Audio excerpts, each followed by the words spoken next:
Assalamualaikum warahmatullahi wabarakatuh. Saya Ruslan bin Mustafa. Sekarang ni sebagai pewaris Pencaksilat Tempur Betawi Indonesia lah. Alhamdulillah, dalam menjalankan tugasan ini, saya terus mendidik jurulatih-jurulatih permainan tempur Betawi di Malaysia ni. Sejarahnya memang saya belajar di sini daripada guru saya yang memang orang Betawi dulu bekerja sebagai buruh kasar di Malaysia, dan untuk mengesahkan permainan ini saya dibawa oleh rakan saya Dr. Baharudin Ibrahim ke Indonesia, bertemu dengan Bapa Eddie Marzuki Nala Praya, atau dipanggil sebagai Bapa Eddie M Nala Praya, pengasas Ikatan Pencaksilat Indonesia, yang akhirnya dia menganggap saya sebagai anak angkat beliau lah di Bogor.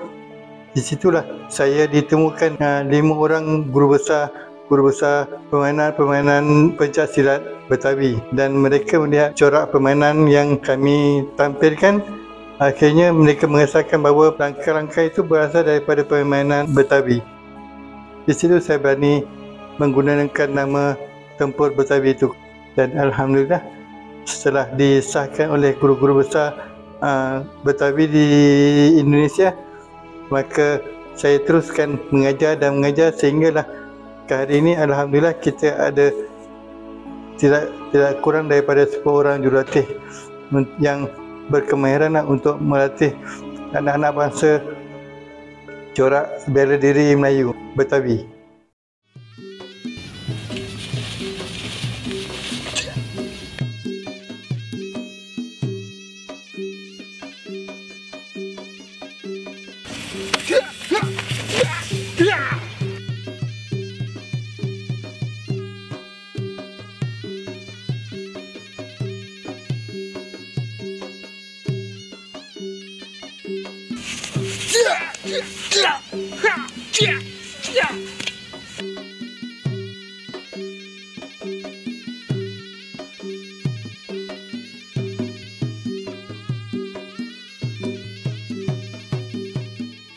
Pencaksilat Tempur Betawi ni sama dengan bela diri yang lain.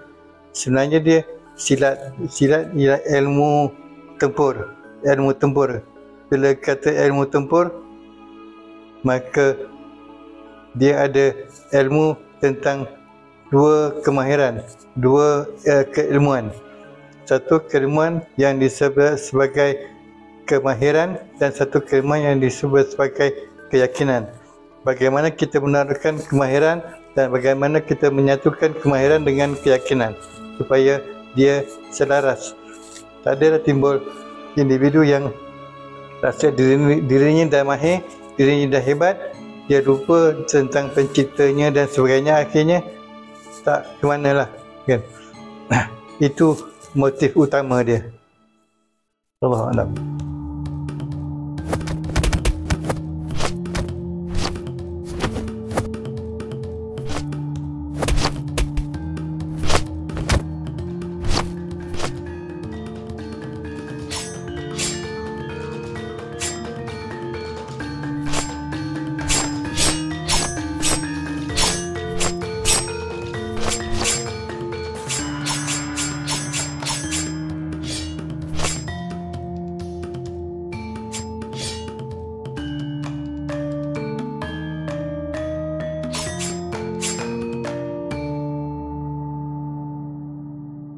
Permainan Betawi dia banyak menggunakan tangan. Berbeza sedikit dengan silat-silat Melayu asli yang lain. Dia tak ada gerakan bunga yang biasa sinonim dengan silat Melayu. Dia lebih kepada gerakan tempur, yang mana silat ni dulu digunakan semasa peperangan. Pada tahun 1870, permulaan kebangkitan rakyat Indonesia ni bermula dekat Betawi. Dipimpin oleh 3 orang Habib ulama, Habib Ali Al-Habsyi, Habib Ali Kuitang dengan Habib Salim Jindan. Diorang ni yang menggerakkan orang Betawi yang bersilat bangkit melawan penjajah. Jadi permainan dia orang lebih kepada tangan. Dan dia cara permainan dia bertubi-tubi. Dia bukannya sebiji. Dia banyak pergi. Dia tak berhenti. Macam tu. Silat-silat Melayu dekat Malaysia agak berbeza. Mungkin kerana geopolitik dan juga sosio budaya. Orang-orang Melayu ni dia lebih lembut. Gaya persilatan pun lebih sopan dan beradab. Berbanding dengan orang Indonesia, diorang ni ada karakter yang kasar dan lantang. Jadi pergerakan diorang pun lebih kasar dan garang berbanding dengan silat-silat Melayu. Kita akan ajar bila orang mencecah 13 tahun. Kanak-kanak di bawah 12 tahun biasanya kita hanya kenalkan dia pada gerakan-gerakan asas. Sebab dia orang belum matang. Bila dah masuk 13 tahun, dia dah sedikit matang, kita akan bagi permainan tempur tangan kosong. Bila sampai dah habis permainan tangan kosong, kita akan ajar dia permainan senjata. Kebiasaannya ketika umur lebih 17 tahun. Pada waktu tu dia dah betul-betul matang dan lebih memahami maksud persilatan, kita bagi dia permainan senjata. Dalam silat kita, selalu guru-guru kita pesan 3 benda. Cakap jangan tipu, amanah jangan pecah, janji jangan mungkir. 3 benda. Kita nak jauhkan orang silat ni daripada sifat-sifat orang munafik. Bila orang munafik ni, bila dia cakap dia bohong, dia janji dia mungkir, bila bagi amanah dia tak tunai. So kita orang silat sebaliknya macam tu. So 3 benda ni cukup kena jaga. Senjata yang terkenal dan permainan yang terkenal adalah golok Betawi. Dia diambil daripada permainan Si Pitung. Dia adalah seorang sosok pendekar daripada Betawi yang namanya cukup digeruni oleh Belanda. Bila dengar nama Pitung nak datang, Belanda akan berundur. Dan Pitung ni dia terkenal dengan permainan golok. Dia sebaris dengan Datuk Bahaman, Mak Kilau dekat Tanah Melayu lah.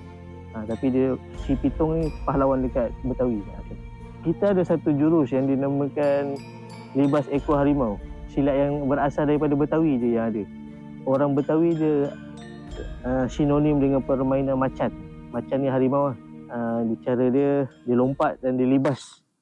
Kemudian dia jatuh macam harimau.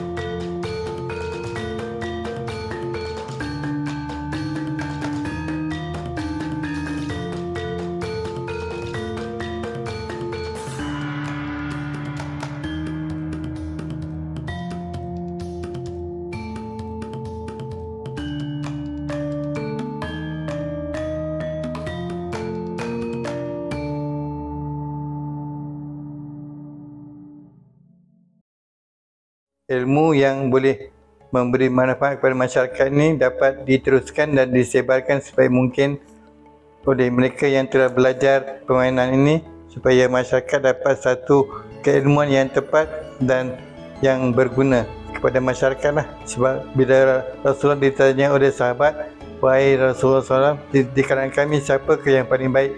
Rasulullah kata, "Di kalangan kamu siapa yang telah memberi banyak manfaat kepada masyarakat, itulah mereka yang paling baik." Mudah-mudahan kita boleh tergolong pada insan yang tergolong daripada golongan yang terbaik, dan insya-Allah kita berkembang dan terus berkembang.